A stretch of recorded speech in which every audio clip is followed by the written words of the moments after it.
Yes, lads, what's going on? Welcome to Season 2, Episode 38 of the Running Irishman podcast. In this episode, it's a really good, and we're joined by Abdel Laadjel and also Scott Fagan. It's a double whammy, it's a double episode.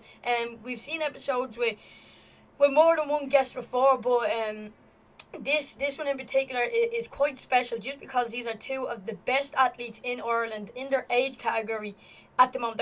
They are the two best in the age in Ireland at the moment, which is my age. Scott and Abdel are absolutely insane athletes and have some insane PBs for their age. It was a pleasure having them both on, because what was good about it was that on some races I could talk about that maybe Abdel didn't do so well in, or Scott didn't do so well in, the other athlete may have done better in, and we can compare and contrast the two races to see why it went well for someone and why it didn't go well for the other one. So yeah, it's a really interesting episode. It's about an hour long, so you guys are gonna really enjoy it. We get to talk about when they started running, why they started running, early success, as we do, start at the beginning and move on to the end. It's a really great episode, and you guys are really going to enjoy it. But first of all, before we head into this episode of the podcast, I just want to give a quick shout out to this episode's sponsor, Athletes First. In last week's episode of the podcast, you heard me talk about this amazing brand. In these tough times, as I said, it is hard to, with shops and all being closed, go out and support local brands. But with Athletes First, who are a new company, a new Irish company as well, they just started up, and they sell massage guns, and it's a really great idea, especially through these times. And if you want to help support an Irish company, head over to athletefirst.ie over on Instagram. There's a link to their website there where you can order and purchase a massage gun for yourself. They also have amazing pictures and videos of the massage guns there to give you a bit of a background, kind of to see what you're buying into before you buy a product. And you can also choose the colour of the massage gun that you want to buy, which is another perk of going with athletefirst.ie. As well as their amazing prices, they've also given you all a 5% discount code, RL15, or LR15, so capital L, capital R15. It's 5% on top of the amazing prices. Not only are you helping out yourself getting a massage gun, helping out a new Irish company through these tough times, and you'll also be helping the podcast as well. So if you head over to athletefirst.ie online, or if you want to check out their Instagram as well, there's a link to the website there. Use code LR15, as I said, capital L, capital R, and then 15, no spaces. You'll also be helping yourself out, the company, and me. Really big shout out to athletefirst.ie for sponsoring this episode of the podcast. Make sure, link down in the description, make sure to check them out. And yeah, that's it from me and the sponsor. Let's get into this episode of the podcast. Alright lads, so I'm here with Abdel and Scott, ready to do an episode of the podcast. Thanks lads for coming on, I appreciate it. No worries. So this is the first time having two athletes on the podcast, so it might be a little bit of a longer episode, but there's no harm in that. So lads, whoever one of you want to take it away, introduce yourself, and just give a bit of a background. Yeah, I guess I'm Abdel.L. I run for the Dunno Harriers. I'm 17. Been running for 3 years. Yeah, that's about it. Perfect. I'm Scott Fagan. I run for Metro St. Bridget's MSB, and I'm 17 years old. I've been running since about 8 years old. That's really it. Perfect. Now I must say that's a pretty humble introduction for the CV about you have running wise. But I'll start with you, Abdel, because I know Scott played GAA, and before you started up running, were you in any other sport? Yeah, I played football, like soccer, until I was like two and a half years ago. I stopped when I started running. So I've been playing that since I was like 4 or 5 years old. I've been in the team since I was like 4 or 5. So been playing since then, basically soccer since then. I'm playing golf sometimes with the school, but that's about it. And why did you stop? Like when you saw they had a real good chance at running, did you feel it was necessary to stop, or did you just prefer running over Gaelic and soccer? I'd say I wasn't that good at soccer. Yeah. And Gaelic had never gone to a team, so I just think I was getting good at running and stuff. So that was probably why, because I was getting really good at running. Yeah, definitely. And I presume it's the same with you, Scott. Obviously, you were you were playing with Westminster for quite a while. Was it the same with you? Obviously you had opportunities with the Dublin team, so it must have been a little bit more difficult for you to give up the Gaelic. Yeah, like I suppose I was enjoying it a lot, and then I did get a few Achilles injuries on the same Achilles from the likes of rugby as well when I was really young. But then Gaelic as well, I kept coming back with like it's a contact sport, and yeah, it's just with the running as well. I kind of when I started to really take it seriously, I sort of just made the decision to kind of take away the contact and higher risk of injury, and just take the running seriously on from there. Yeah, definitely. No, that was kind of the same with me as well, because running, like, it's so easy to pick up little niggles as well, so you just want to try eliminate any way you can get injured at all. But you know, when you were playing football, Abdel, did you see that maybe you were the fittest or fast on the team, so that's why you levitated towards picking up running during the period of you playing football? Yeah, I think when I used to play with my coaches or my managers, then they would always have a plan for me to do a run or something like that. I was always the fittest or the fastest on the team, so I was always running up the wings, up and down. I used to play a lot at the wing or left back or right back, so I was always the speedy one or the most fit one that would do the really dodgy long balls that just runs after and try have a lucky shot in. But yeah, so yeah, I always knew I was one of the more fitter lads on the team, and especially in primary school. I did do cross country races for my primary school and stuff, and I would always come first in the Lucan races and all. So I always knew I was fit, but I never really thought about doing running. Yeah. So, and then would you say primarily from the soccer, that's what made you go, or did you always kind of have in the back of your mind, that you kind of liked running? I don't know. I liked winning, but I never thought of training. When I used to do football, I wouldn't when we had to go do laps around the pitch or something. I would never enjoy it or anything. But it took me a while to start enjoying running. So when I got into running, I started enjoying it. It was never really in the back of my mind. I always wanted to do football. My parents kind of took me and said, just try. So I didn't get in. From there, I just loved it since then. So I dropped everything else. Never really thought about football since then. Yeah, definitely. And Scott, you joined running at a much earlier age than Abdel, and I presume you joined Gaelic probably even earlier than you joined running. So balancing that for quite a long time, why did you end up did you actually did you start Gaelic before you done running? Yeah, I started Gaelic when I was about 5 years old. It was kind of just a normal thing, I suppose. Just living in Ireland, GAA is always in everyone's head, I suppose. And I just gave it a shot. Played hurling for a few years. Never ever really liked it, so I gave that up quite early. But then the Gaelic, I really enjoyed it, and then I didn't really get serious in the Gaelic for a while until I was about 12, and then I got into that, and then balancing it, I didn't get serious until I think under 15 in running. So it was easy enough to balance running a few days a week, training a few days a week for Gaelic.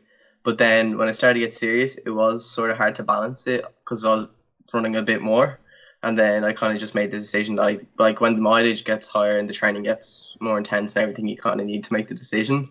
So that's kind of what I did. So you said there that you actually did end up joining Gaelic before running. So what made you join running initially?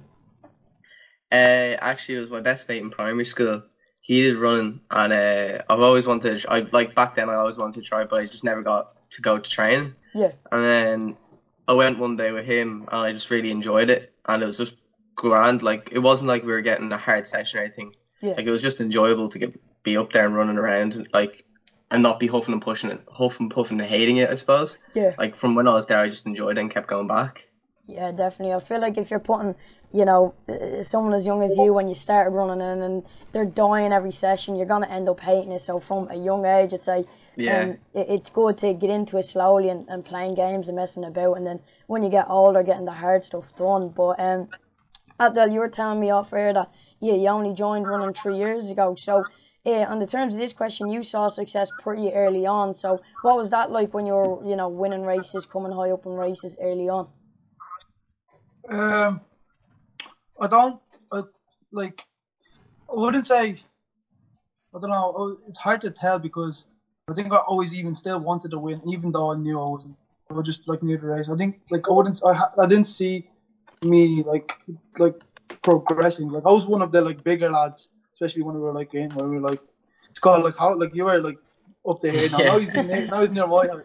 I was one of the bigger lads, so I think that helped me a lot when I was 3 years ago.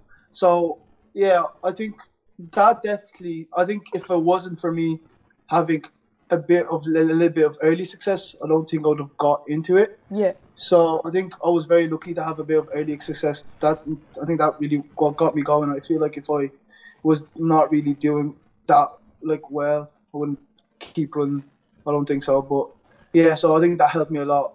It kind of kept me on and got me motivated to run more. Like go win maybe nationals or come top threes, medal the top three. Like I wasn't winning big races.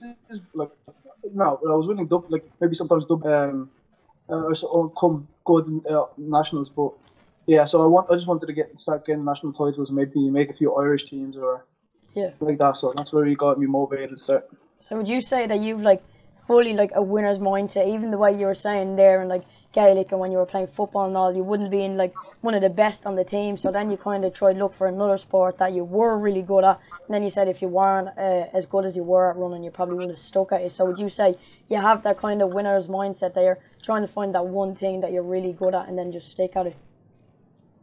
Oh yeah, 100%. I think I definitely think so. I think I enjoy every sports as like an athlete. We call ourselves athletes. I think we can really get into any sport. Yeah. We can really like we will not do well at any sports, but we'd be mediocre at every sport. We wouldn't really be really that bad at any sport. So yeah, it's really like when you really find that sweet spot where you're good at. If you're good at it, and you're doing good at it, no one's gonna dislike the Yeah, sport definitely. except if you're like training like crazy and you're really hating that go outside the door every day. But if you're getting those wins and doing good and seeing the results and getting a bit of recognition, anyone would love the sport, and running is a nice sport anyways. So Yeah, 100%. No, and Scott, it's kind of pretty much the same question for you, but you know, starting at a young age, was there a time when maybe you were getting a bit older, you know, 11, 12, when you weren't winning races like you are now, when you weren't seeing results, or from very early on were you kind of seeing results in training and races straight away? From a young age, from the age of 8, I think, which was under 9, under 10, Yeah. I was just running for fun. Like we were going up doing a bit of running for fun. Like my first race was under 13, Yeah. so I wasn't racing for 3 years from when I joined. Like I wasn't really interested. That was Dublin's cross country, and that was my first race really for a club. I did primary school races, but for the club, and it was Dublin's, and I came second to an old guy called Jordan Mines, Yeah. and he's not running anymore, I don't think. But after that race, I kind of seen my potential, because going into the race, I was like, oh, like it's Dublin's top 30 or something like that, because I didn't really know. And then I came second. Like it's sort of the adrenaline you get from racing. Yeah. Even like if you're not winning, and then like up to under 14, I was coming like 20th in nationals and third in Dublin's, and it was sort of like I've never done better than that. So like I was getting the adrenaline from that, like top 20 in Ireland if you think about it and all that. Yeah. So I was keeping the enjoyment over. I wasn't really looking at my places, because I know if I don't enjoy from a young age, I'm not going to enjoy when I'm older. Yeah. And so I was kind of more enjoying the sport than worrying about like the medals. But to bring something back, even as like for a county result for Dublin and all that, bring it back, it's nice. So, and then under 15, it was my first actual race where I did very good, and I kind of just went, right, I want to go further than this. Yeah. And because like I was at the level where I go, right, I can take it more seriously now and hold this, because you always want to push further and go instead of go back. So Yeah. I kind of realized I can do a lot better than this, and just keeping the enjoyment in it is the most important thing, to be honest.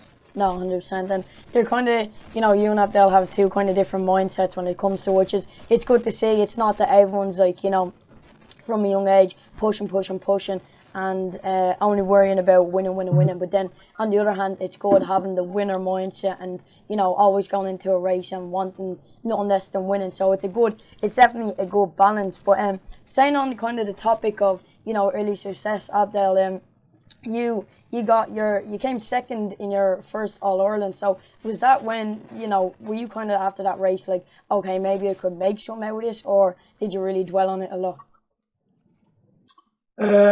I think at the time I did dwell on it a lot because I think I was the favourite going to that race. That was I think it was juniors 800 in schools.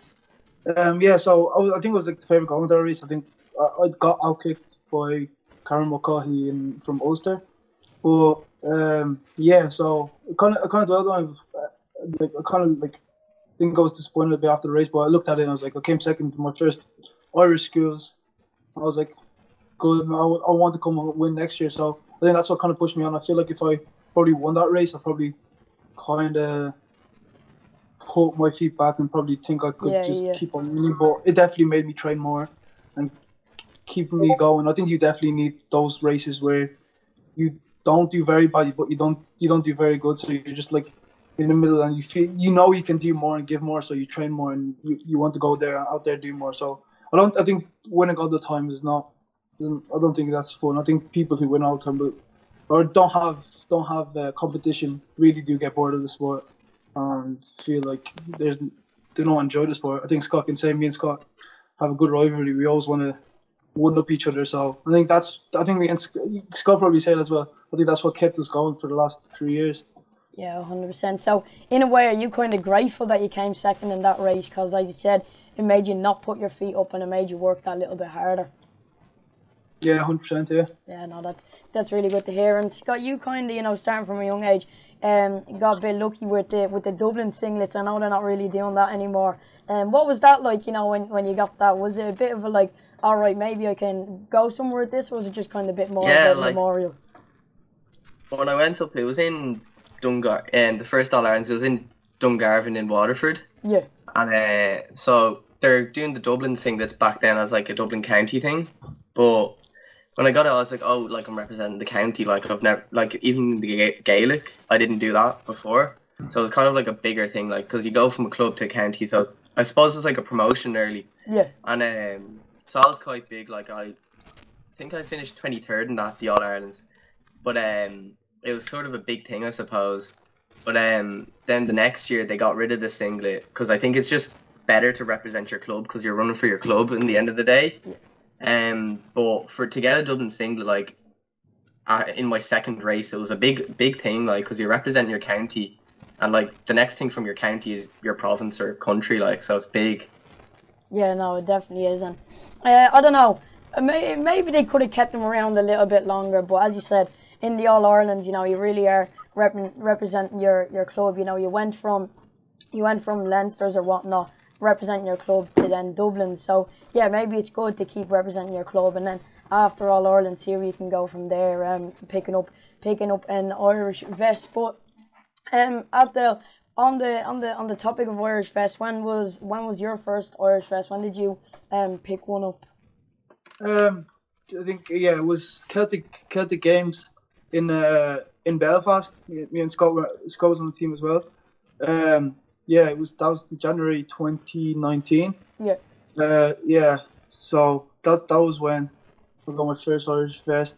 I remember I wanted to get my Irish vest before that. I think it was only a few months after I started running, but I think Scott remembers that day I missed the schools race. Yeah. Yeah, and I watched them all signing the paper going off the SIABs. But yeah, that was my first one, so it was my second attempt going at it, so I can't complain. So it was a Memorial Day for you, but it was definitely a Memorial Day for you, Scott, in 2019, winning the Celtic. So what was that like? It was a bit of a shock, to be fair, because like as Abdel knows, with the Celtics, they put we were under 16 at the time. They put the under 16 in with the under 19s. Yeah. And so we were kind of like, oh, like we're not really gonna know the placing in the middle of the race really. But so I was just running, like we were all running our own race, it was a hard course. Like, it was like nearly mountain running. It was that uphill. Yeah. But basically, I got across the line, and they were running a British Cross Challenge at the time as well in that race. And your man just said third. Like, he just called me and split me over. So I was like, oh, third in the Celtics. Like, I was all over the moon. Like, I was fist pumping the air and everything. Like, Abdel's laughing. He knows himself. Like, I was over the moon. And that was actually for the British Cross Challenge. And then, so they lined me up. And then after that, they're like, yeah, you actually won the Celtic International. And, like, I didn't really have a reaction because I was so shook. Because, like, Yeah. a few months before, a month before that, I came, I came sixth in the All-Irelands for, like, the qualifying round. So, like, I was not the strongest going in at all. And then you have the likes of Dean Casey as well. Dean Casey was strong from there on in. So he was, like pipped to really get a medal anyway, and he did. He came third. But, like, it was a big shock, to be fair, to win that. Yeah, I remember that day. I was shook when Scott won. I was like, Yeah. what? Someone told me, it was like, hey. Oh, it was such a good celebration. Someone winning, winning. Yeah, we also won the team as well that day, which was unreal to get. Yeah, so how did that race go for you then, Abdel? Obviously winning the team and having Scott winning must have been some buzz, but for you personally, what was it like? I think around the time, I think I was a bit injured, but I just went into the race. I was just happy that I even got the race. My first time for Ireland, I think I was really pumped up. I don't think I was happy with my result. I wasn't happy with my result, but I was still happy that I done the race. I didn't really dwell on it much. I just wanted to keep going. I was just happy that we did that race. Then I seen Scott win. I was really happy for Scott. As a team as well, we won the team, everything. So it was a good day. It was really I wasn't upset when I was going back home. I wasn't upset or anything. I was happy that it was such a good weekend that all the lads went out and performed and done well. So yeah. Couldn't complain for my first race. I wasn't going in looking for much, to be honest.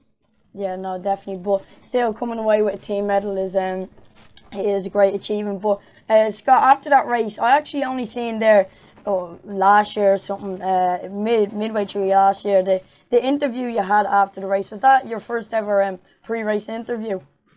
It actually was, yeah. It was with Keelan Carrell. He came third in the British Cross, I'm pretty sure as well, but he definitely won the Celtic International as well. So your man just grabbed me over. I didn't really know what was happening. And then he just interviewed Keelan first, which was kind of nice because I was brand new to the interview, and it was my first big race that I've won. Yeah. And so I was brand new to it, but Keelan got interviewed, and then he interviewed me, and it was pretty short and sweet, to be honest, but it was nice. It was sort of like another reward, I suppose, to get it in. Yeah, definitely. No, it was I'll put it this way: you done a good job from outside listening. So yeah, no, it was a good interview. But Abdel, kind of moving on to your bittersweet success, you could say, this year in the school All Ireland. Obviously you took the win this year, but then what it could have led to if the pandemic didn't come and mess it all up. But that race, obviously still winning that race and even being offered being captain for your country and representing them must be a great achievement. Yeah, 100%. Yeah, I think I was happy. I think a week later we went into lockdown, our first lockdown. Yeah. So I think at the start, I remember me and Scott were going to Cybes in Scotland. They were we were bummed because they cancelled. They were like, oh, they sent us all the details of the flights and where we're going and everything, where we're staying. And we got bummed out. Anyways, actually, they still need to give us all their singlets and all our gear. Yeah. They sent us an email and they never did. So I think they certainly need to do that. So, but yeah, I was happy with my All Irelands win. I was shook and kind of not shook. I was going in. I was definitely going in the race to win. But there was a part of me thinking I won't win as well. I wouldn't be shocked if I didn't win. Yeah. But I was definitely going in to win because I really had a bad nationals. I think when Scott won his nationals, when Scott destroyed that nationals, really, I remember that race. So yeah, we went in. I was happy that I'm lucky that it happened because I think everything would be so different right now if it was if we hit the COVID the lockdown. Then I didn't race that race, so I'm kind of grateful that happened. That nationals really happened. And after you won, not knowing about Corona or anything, obviously, and knowing that you're gonna represent your country and become captain for your country for that competition, how did that feel? Yeah, it felt good. It's nice to know that. Like, obviously, I was gonna go do it over there. I think just knowing that you have the opportunity to go do that, and maybe not even going around to, maybe not race it, but just knowing that you got another opportunity and got qualified for another race. You're leading another team. It's nice to know. So, like looking back on it now, like at the time I was kind of a bit like no, I wouldn't say angry, sad that I wasn't gonna race, but looking back at it, then I think we were lucky that we hit that time period. Yeah, no, definitely, and hopefully when they were saying that maybe in late January, early February that we could have a cross country season, but then also with cases going up again, that's becoming more unlikely every single day, and then especially after Christmas. But sure, look, all you can do is keep training, and hopefully we'll have more big opportunities like that. But Scott, that day for you, obviously, it was a school All Ireland, and making a school All Ireland, it is a big achievement within itself. But I seen you post about it that maybe you didn't think personally you had the best day in the office. So how did that race go for you? I was sort of going in, like, I'm not gonna lie, I was going in with sort of the big ego, kind of big head after December. Yeah. Like that, because that was my first ever All Ireland win, and like I was sort of like, all right, like keep your cool, because like it's a common mistake a lot of people make. Like I was just like, keep your cool, but it sort of just naturally happened. I got just pumped up coming into it. Yeah. Because I was like, oh, I knew I wouldn't have the win easy if I was going for it, and then I went for it, just didn't have the day, and like Abdel was saying earlier, me and Abdel are such a big rivalry. Like, Yeah. like literally, my coach says, me and Abdel are always 50-50, and on the day, it's whoever has the extra 1% Yeah. will have it. Like, it's just that 1%, whoever has it is gonna take it. But yeah, like when I went for it, and then I just seen Abdel pull away, I tried to stick with him, and I just couldn't stick with him. Like, he was just gone. And then Matthew Lavery and Dean Casey were gone. It wasn't a bad race as well. Like, fourth in the All Irelands, it wasn't a bad race. Yeah. I just think I was expecting more from myself. Yeah. So I bet I did beat myself up a little just for that. But then, after, like a day or two after, me and Abder were saying to each other, like, we both are such good standard. Like, going over to Scotland, I see, like, running for Ireland as well in a big international competition. There's a big like thing about England being this and that, because like they're such a big country and they're always winning. But me and Abdul were sort of in the mindset we're gonna try take the English down, I suppose, in the race. Like we're really gonna go for the race, but then it got cancelled and it was just a big bummer. Like, yeah, exactly. So Abdel, do you think the outcome will be different? Hopefully next year if the school All Irelands come around, or what are your thoughts on that? Oh, I don't know. Like this is well next year. Yeah, this. Like, oh well, yeah. It's not. I doubt it's gonna happen. Maybe it's gonna happen. Yeah, maybe. I don't know. Yeah. I haven't heard anything about it. So, and January's around the corner. February's around the corner. So, I doubt school's gonna happen this year. But if it did, yeah. But me and Scott already know there's gonna be good athletes, especially in the seniors now. There's gonna be good athletes like who's in that age group. Michael Morgan, maybe Sean Donoghue. Who else? Who else would there be in the older age group? So there's going to be good thing, but me and Scott have that mindset. Even though there's going to be other lads, we're still going to go for the win. Either way, so yeah, like what Scott's saying, there's always it's whoever has that plus 1% of the day, and it's really hard to peak, especially December time, and then go try peak in March time. Especially for cross country, we have such a long cross country season. Yeah. So it's whoever's peaking in each other day. We're really like all the same kind of close standard of runners. So yeah, so there's a good, especially for our age group, there's a good bunch of lads that are good across the country. So it's nice for me and Scott he got the club national win this year, and I got the schools national this season, both from Dublin. And I think that hasn't happened in ages in our age group. It's always the Casey twins or the Ulster lads. So yeah, no, definitely it was really great performances this year by the both of you. But Scott, you said there that you've ran in the Celtics, and obviously you said that you've ran in the SIABs twice as well. So when was the first time you qualified for the SIABs, and how did it go? The first time I qualified for SIABs was 2018, so I was in the second year at the time. Yeah. And that was just that was in March, the qualifying round. It was the All-Irelands down in Waterford, place of a mud bath. Yeah. Because it was the year of the bad snow we got. And I remember I came 6th in the All-Irelands, and it was top 8, technically, but depending on the ages and all that, but it's top 8 to get the Science team. And I came 6th, so I was over the moon. Like, I could have run a little bit better, but at the same time, I'm like, right, I got the Irish Fest, move on from there. But then, of course, Abdel, he missed his race, that race, and I ran up to him. I was like, "Oh, how'd you do?" and all that, expecting him to make the team, and he was like, "No, I missed." So I was like, "Oh, like Jesus," and but then yeah, like I qualified. It was over in Nottingham, over in England, and I wasn't expecting much at all from it because you had the likes of Dylan McBride. He was really strong cross country at that time. Yeah. You had Oisin Toy. He was quite strong as well. You had Dean and Dylan Casey couldn't run it because of their age, to do with the Sibes. But then, like, the race itself, I came 13th in the Sibes. Yeah. I was first Irish over the line, so, like, I was over the moon with that. But it was a good experience. Like, I kind of took it on from there going, yeah, I can push on more. Then the following year, it was Inter. I was the year young, and I came 10th in the Sibes, and it was over in Dublin. And it was probably better in Dublin just with the home crowd. Like, it was unreal. No, 100%. And what you say the year before definitely gave you that bit more experience. And obviously, over the course of a year, you can get a lot fitter. But definitely that experience you brought into the race, would you say that helped a lot as well? Yeah, like, I was really inexperienced, I suppose, at the time. Like, you're not going to have an experienced 14-year-old going into an international race. Like, it just doesn't happen. But I sort of, like, a few of the Irish lads, like, I naturally have never had speed. Like, I wouldn't be as speedy likes of Abdel in an 800. But, so, like, it was a hilly course. So I just said, I went all out with my speed, but I just didn't have it. But it turns out I was at the back of the race for the first half. So I was panicking because I wasn't experienced. So I didn't know if this was good or bad. Yeah. But then a lot of the Irish lads went off the English lads and they just ended up pulling back. And then over the hills, I kind of tipped off. I suppose it kind of gave me a bit of experience to not get caught up in a race, whereas a lot of people could.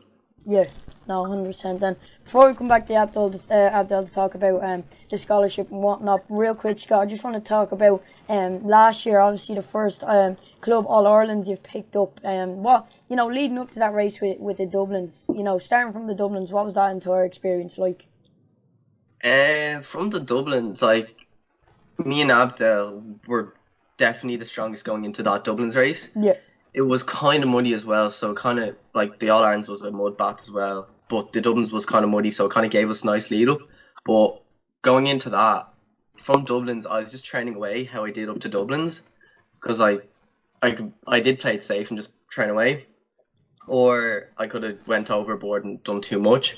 But going into that, and then coming into the All-Irelands, just like, I think a few minutes before the race, like warming up, I was in my head and I was like, I don't think I've done enough training, because it's sort of hard to remember all the long runs, even just your midweek long run. Yeah. You don't really remember all of them, and that, like, a midweek long run goes towards a lot, I suppose.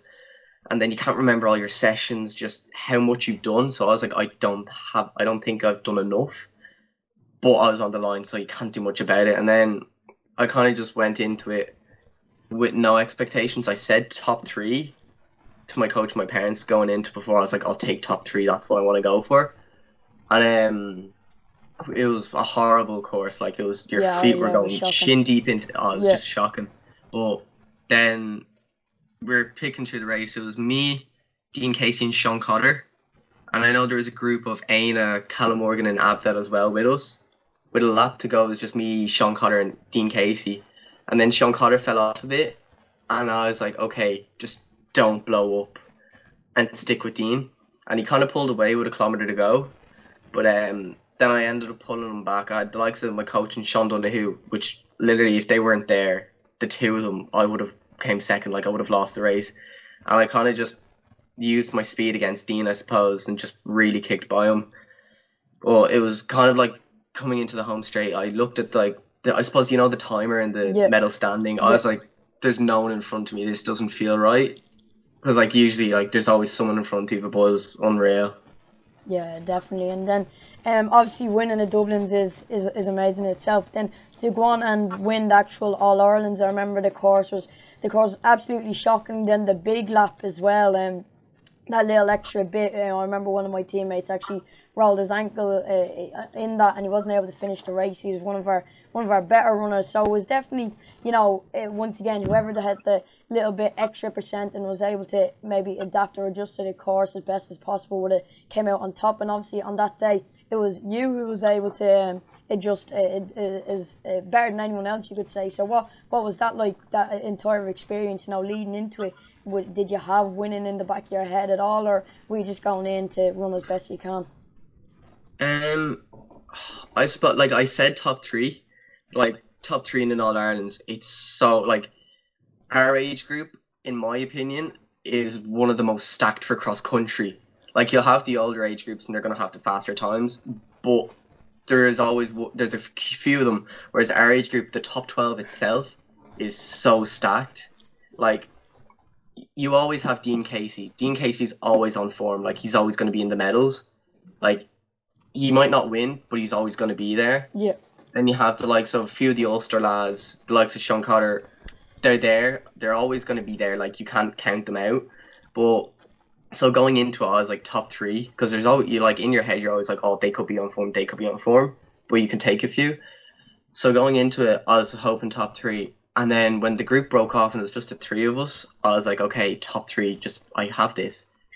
Then when Dean pulled away, in my head, I was like, okay, I've got an All-Ireland second, like a silver. Yeah. I was like, that's unreal in my head, but I was still racing. Like, the race wasn't over, so I could have blown up and came third. Yeah. But then I had the likes of Sean Donoghue and my coach screaming out at me just to go, like, my legs were crumbled, so I had to go to the arms. And I just came around and I pushed up on Dean. And then I came around, and then the home last 150, I pulled away from Dean, and like, it didn't really, like, even it was on the Sunday, and walking to school the Wednesday, it kind of kicked in, going, geez, like, I won the All Irelands. Like, yeah. Monday, Tuesday, and all that, the days after, it doesn't really feel right or kick in until you come into realization. Yeah, definitely. And then you have obviously Idja Brannan there giving you a bit of a shout out in assembly. Yeah, that's always nice. No, it is, and obviously 100% deserved. The course was not an easy one to run on, and to actually come out and win your first All Irelands on it is an achievement in itself. And Abdel, just on the terms of that kind of cross country, season, that Dublin's, how did you feel going into that race? Obviously you have the mindset of always wanting to win. So was it any different on this day, or what was the story? I think the Dublin's the one that just passed, like, last year. Yeah, I think I was definitely going in to win. I remember I kind of went out fast. I think Scott remembers I really went out really fast, and Scott was really chasing me down. I definitely blew up in our race. Scott catched me and took me on from the hills there and really pulled away. So yeah, that Dublin's, I wasn't like upset. Like, it's always between me and Scott. Definitely. So it's literally just another day in the office. But yeah, so I was training harder out then. I think I really made a mistake around then. I think that was like really my first season, really just doing consistent training. So yeah, I think I was really adapting, and really my body was really tired around that time. It was really first time really doing hard training. So I really had to adapt to the training and the fatigue and stuff. So it was really hard to adapt in it. But yeah.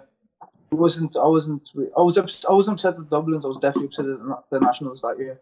Yeah, definitely, and especially only being in the sport as little as you have, only about 3 years now. Every race that you go into, it's all experience, and it's the same with you as well, Scott.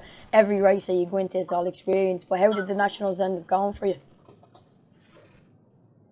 Oh, for me, yeah. So Nationals, I think it was Scott. Same Scott was thinking about top three. I always knew Scott was up there. Dean Casey was up there. Yeah, a few of the other lads. I stuck to them at the start. We went off. I had my head straight. I was thinking good. I don't think I was nervous, obviously, but I wasn't doubting myself. Yeah. I really went off with them. The top three, it was nice, chilling at the start. After the first lap, started maybe behind the pack a bit, just hanging on to the pack. around the last lap they really pulled off, and I was literally stuck in the mud. Like it was Literally, that yeah. muddy. I was literally Yeah. stuck in the mud.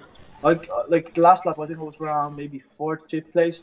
The last lap I kept getting ticked off by each and every person. I think I came 12th that day. I remember, how there's like 12 people, top 12 medal presentation. I was walking away because I didn't think I even came top 12 that day. Yeah. And I was like, oh, you came 12th, and I was like, oh, grand.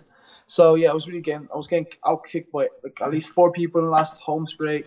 It wasn't really a good day for me, anyways. But I took straight after. I was like, I didn't straight after. I wasn't like, oh, I'm so bad or. Oh yeah, anything. yeah, yeah. But, like, this is a really bad race. I'm definitely not in the shape. I was like, I want to definitely. I think a few weeks later, I done a 5K. After that, I took a week off, done a 5K, and I seen the shape I was in. So yeah, it was really a bad day in office. But obviously, I think that day no one could have been Scott. That day definitely no one could have been Scott. That like I seen videos. I was obviously couldn't see it when he was winning. I was back there, but when I seen Scott really outkicked Ian, and that was one of the. You could see one of the pictures from Scott's doing this. You could see the fire coming out. Yeah, definitely, and it's not like going out fast maybe in like Sanji Park, where you have a few of the downhill bits and a few of the flat bits as well. On that course, if you were dead, there was no real second wind, every step you took, it was being taken out with you, and the mud and the hills and all as well. When I was looking at the course for the race, I was thinking, you know what, this is a flat course, it shouldn't be too bad, but then coming into the big lap, seeing, the amount of mud piles that there was there was, it was shocking. So I feel like anyone that was running that race, if you were kind of, dying out early on, or even any stage of that race, you were kind of never going to get that second win. It was kind of just trying to hold on for as long as you can.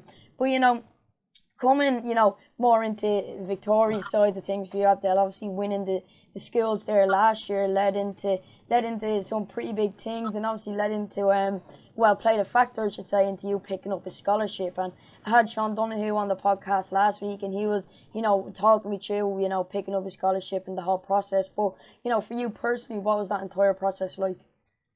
Like now, obviously, I'm sorry for Providence, but I think they were like one of the late offers I got. I definitely got over summer. I was talking to a few colleges, so I got a few offers from like Temple, LaSalle, I don't know. Most of them contacted me, but Providence was like kind of the late come. I think it was like the end of August, probably early September. And yeah, so I was like, okay, let me give it a shot.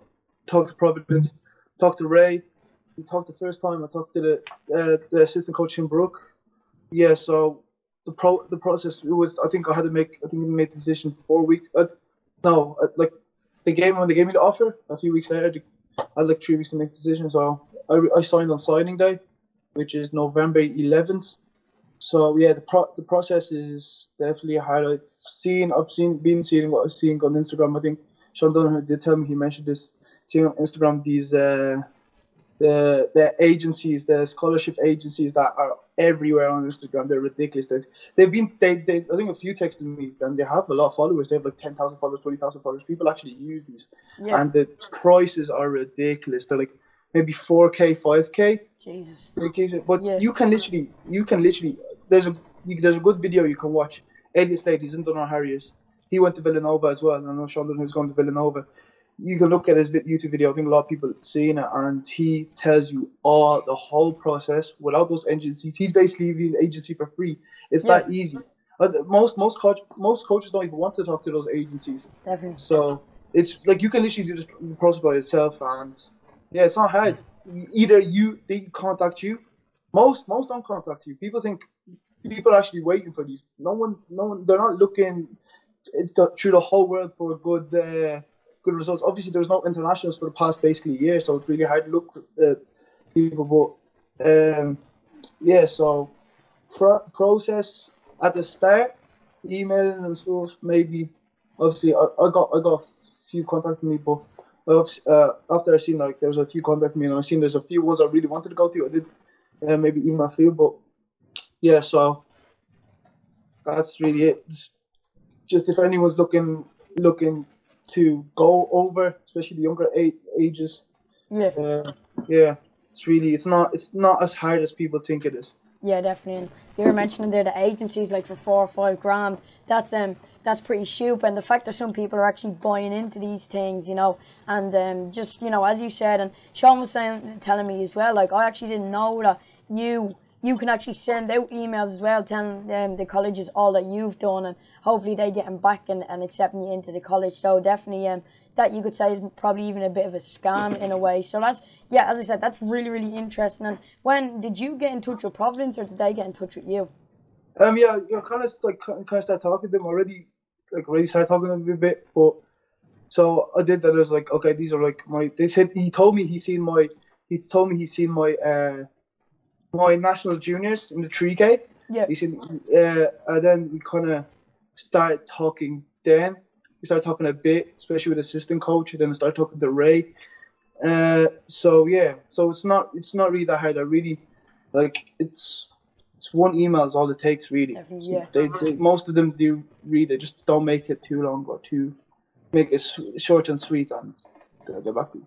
Yeah, definitely. And when you got in touch with Providence and you started talking, what actually led you and even maybe convinced you to picking them for the college that you wanted to sign for?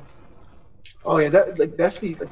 The Providence was always first on my option. I'd say always first on my option. It's obviously a really known Irish college. I'd say Providence and Villanova and maybe Iona as well are really up there for Irish colleges. So, and obviously Ray's been there over 35 years now. He's a really good coach. He's made so many good athletes, so many. It's hard to keep count. Their facilities are ridiculously good. They have a good team. There's really few lads over there. The Shane Coffey's already over there. And loads of athletes. I've talked to past Providence athletes that went there. I love their training, how they train. There isn't really much to complain for. They're not one of those colleges that kind of squeeze you to do good. Ray's been over there for 35 years. He just wants to develop athletes. That's why he's been bringing in so many Irish athletes, especially this year. He's got bringing so many Irish athletes this year because he really wants to see people from the homeland doing good. So, yeah, I can't thank Providence that.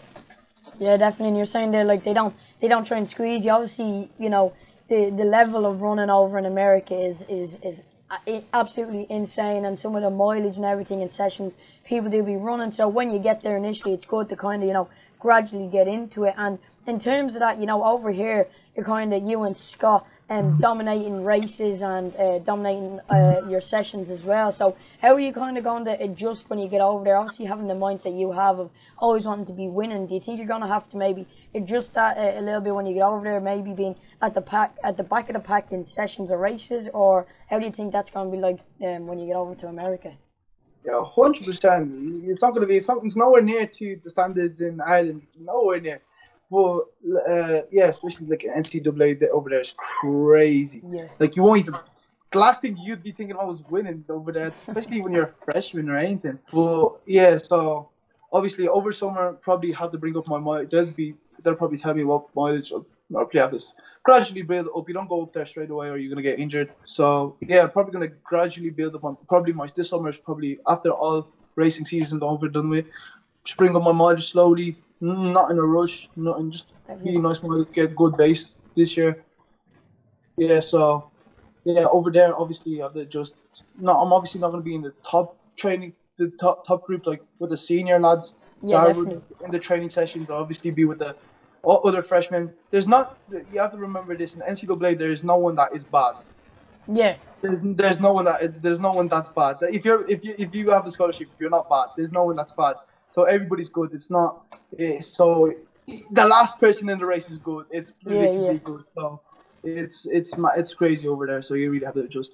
Yeah, definitely. And would you say even academically wise, Providence was a college that you were looking into, and what course are you looking to do when you get over there? Right now I'm kind of dabbing in. I wanted to do physiotherapy at the start, but it's kind of been you have to do biology courses and all stuff. So I'll kind of put that aside. But I'm thinking about computer science at the moment. And Providence is a really good college academically. It's a private college, so it's really smaller classes. So you have more tutors, more time with the professor, and and they really work around your class times and your lectures and stuff. So it's a really good school academically. I really like it. Academically, I think I'll really be focused with my running on academics there. They really work around with everything. They're really flexible. Definitely, it sounds really, really good, and I wish you all the best with that. And for you, Scott, as well, obviously you're not yet the age to be really looking into scholarships and whatnot yet, but for next year or so on down the line into the future, is a scholarship something that you're going to be looking into? I'm really not thinking about that right now because it's like probably it'd be one of the biggest decisions in your life, I suppose. Like one of them for sure. But because like you're moving away like to the other side of the world for 4 years, so but like it's on my mind, I suppose. I'm not really thinking about it. Like America's great, and I think athletics is growing here more and more each year. We're like the likes of UCD and DCU, so like I would like here as well, but I'd also like America. Like I'm really 50-50, but yet again I'm not gonna think about it too much. Like after my All Ireland, I was in contact with a college. I'm not gonna say who just because nothing's happening from it. Yeah. But I was just in contact, but it did sort of draw me in. I was like, that sounds unreal, but at the same time I'm kind of comfy here. Like it's sort of like a lot of people do think like if you're not in athletics, all my mates would see like the likes of Abdel and Sean going over, and like they'd see the America and they go, "Oh, your scholarship, you've made it big time and all." Yeah. Like a lot of people see going to America like you've made it, you've already made it, whereas it's unreal to make, but your whole career I feel starts off from scratch. Definitely. And like it's not a case of going to America, you've made it, because you could go to a Division 3 college and like you haven't made it. So I feel like I'm not really 100% sure. Like even if you look at the likes of Darren McElhinney, he's in UCD and I'm sure he got hundreds of offers and all that kind of stuff over in America. And like the likes of Brian Fay, Cathal Doyle, they've done 2 years here and they're going over now to Washington and Portland. So like I'm not 100% sure, to be honest. I haven't really thought into it fully, but I'd like it, but I also like to stay here. Yeah, 100%. And, I even had Paul Byrne on the podcast, head of athletics in DCU, and he was telling me, he was in DCU a year or two until then he picked up a scholarship. So even, obviously, as you said, picking up a scholarship is an amazing accomplishment, but not everybody in the NCAA are going to make it. And, if you do, all well and good, but, even staying over here and picking up a scholarship over here within a college in Ireland, do you feel like maybe you could even grow as an athlete staying over here? Because I feel like there's obviously, as we said, the standard in America is absolutely outstanding. It's world class even. But do you think as an athlete you could grow as much over here than you could in America?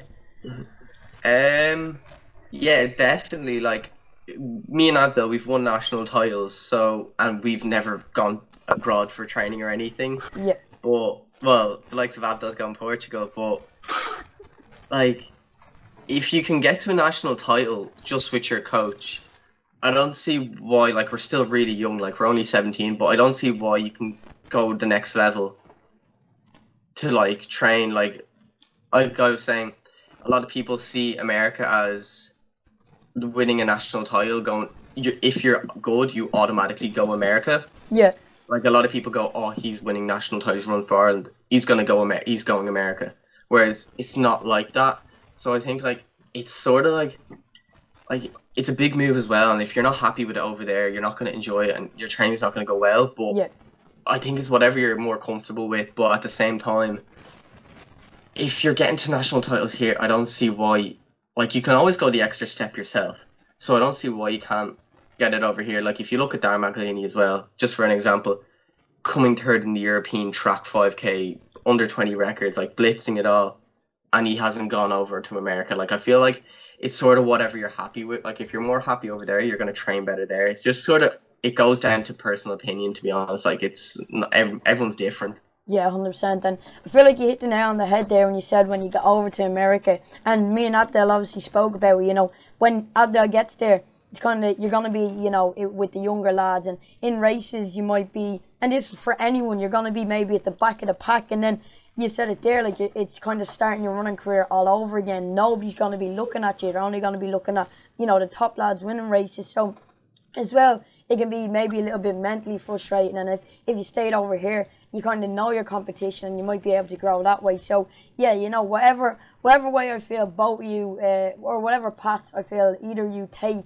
it's probably going to end up with big things, just basing it off the times and the races and all you've ran over here. So I feel like, yeah, big things coming over in America. And obviously, Scott, whatever path you decide to take, scholarship wise or running wise. But really quick, lads, before I let you go, what are your thoughts on? I know we've spoken on your rivalry slightly during this episode, but what are your thoughts basically on your rivalry? You know, how do you think it pushes each other, and do you kind of have that little extra bit of nerve when you see each other on the start of the race? So whoever wants to take that away first. Abdel, you can take it from here. Oh yeah, it's been good from the start. I think from the first race I raced, I was racing Scott, to the last race I raced Scott. Yeah. So the rivalry's tops. I think it's the best thing ever. Me and him are West Leinsters, and All Irelands, and obviously internationals as well. We make those. So yeah, me and Scott's rivalry are next level. Me and Scott, I think 3 years ago we'd have been not been medaling top 3 in nationals. And now in the next 3 years, me and him have been going at each other, trying to get one up each other until me and him both racked up national titles in the cross country. So I think it's been good for both of us. We can't complain. We might not be in the same position if we didn't have that rivalry. So yeah, I think it's really been good, and it's probably going to go on for many other years. He might jump in the NCAA as well and start just so he can try race me again. He might just want that. He'll probably just get bored next year. He's like, there's no rivals anymore. There's no West Leinster, so he'll probably So we'll see what happens. Yeah. So and one more thing about the US thing, as Scott was saying, it's people think just because you're going to a D1 college, it's going to work out. People have to remember there's over 300 D1 colleges. 300. Yeah, exactly. There's a lot. So I really, I was so 50-50. I wasn't thinking. I was in Scott's position really. I've only been looking at it last few months. Scott obviously has the next year and a half to look at it. So yeah, that's I really want to say. That's the only quick thing I want to say about this. Definitely. I think some people really kind of rush to it just because they want to say they're going to the US. Yeah, 100%. But I kept my mouth shut until I signed. So I think Scott was shocked. He was like, "What?" But yeah, it's really what you are on, and obviously Ray. I really went to Providence because still an Irish athlete this year. There's 3 other Irish coming with me this year. I mean, this following season, Irish coach, 35 years. So hopefully it feels a bit like home. Yeah, definitely, and that's a good mindset to have, because I feel like some people might pick up a scholarship and be like, oh yeah, look at me, I'm a big shot now, you know, and kind of looking down on a lot of people who stay over in Ireland and maybe aren't in the same position as them. So from your perspective, Abdel, it's a really good mindset to have moving over and training over in America. But Scott, are you gonna, next year, you're gonna miss Abdel in the race, maybe not have that person to give you that extra 1% at the end of the race? Yeah, definitely, I've, even with my parents and my coach, the one thing I said is I'm really gonna miss him. Just racing as well. We're so close outside of running as well. Yeah. Even outside of running, we're really close, but then running as well. But just going over, it's when I woke, I was in a nap and I woke up and I checked my phone and I seen Providence out there. I was like, what? And then the first thing that popped into my head was, we're not going to push each other next season. It's going to be really weird. We both wouldn't have been here if it wasn't for both of us. Yeah. Because the race, even Abdel, we've done a few runs and sessions together, and we look at each other, who's fair, and we're always oh shit, panicking for races, and then you work a bit more, but also it's going to be really weird. And the likes of Michael Morgan and Sean Donoghue, they're going as well. So it's going to be, and they're just a year up. So we're always racing against them. Yeah. So it's going to be really weird. I will miss it because the rivalry started from first year. I remember I seen the big Khashoggi singlet flying off in first year in West Leinsters. But I was like, who's that? But yeah, no, throughout the years, it was we're competing in West Leinsters, then Leinsters, and now it's national titles, internationals. So it's gonna be big factor, I suppose, because there's not really anyone in Dublin like our age, or even Ireland, like close to our standard. Like there is a few, but they're over the other side of the country, so it's gonna be tough. Like even though we don't train a lot together, it's gonna be tough just knowing in my head Abdel's not gonna be here. So like, why am I doing this if I'm worrying about Abdel? So like, I think I'm just gonna have to play the Dean Casey card and just start thinking how Dean Casey's gonna run next season, because like he's always there, but I can't really count out other runners because there's always new athletes coming in. So like, you can't really count on one runner like Abdel, but he's always there. Yeah. But yeah, it's just, I'm gonna miss it anyway. Definitely, and no, I'd say we'll still be seeing some pretty big performance from you, Scott, over the next year and a half and whatnot. And you know, me and Alex are missing you over in LCC, not having you to carry the team in the skills. So I don't know. I suppose if it goes ahead next year, we're just gonna have to show you the smoke and see what you're missing out on. Yeah, he sneaked you out. Yeah, didn't he? Yeah. So from Nutters down to Castleknock. I know. Could have gone to any other skill. It's not Castleknock. No, I'm only messing. But hopefully we'll all see each other next year. Fingers crossed, or in skills or cross country races. Lads, I appreciate you coming on the episode today. It was the first episode having two athletes on, so it was really interesting. But it was definitely a good insight to see you know, two top athletes, probably even the biggest athletes within our age, you know, talk about their perspectives on running and training and scholarships as well. So I appreciate you coming on. Cheers, thanks a lot. No bro. problem Good at to all. have it. Good, bro. And for anyone watching and listening at home, I appreciate y'all, and I'll see y'all next time. Bye. Cheers.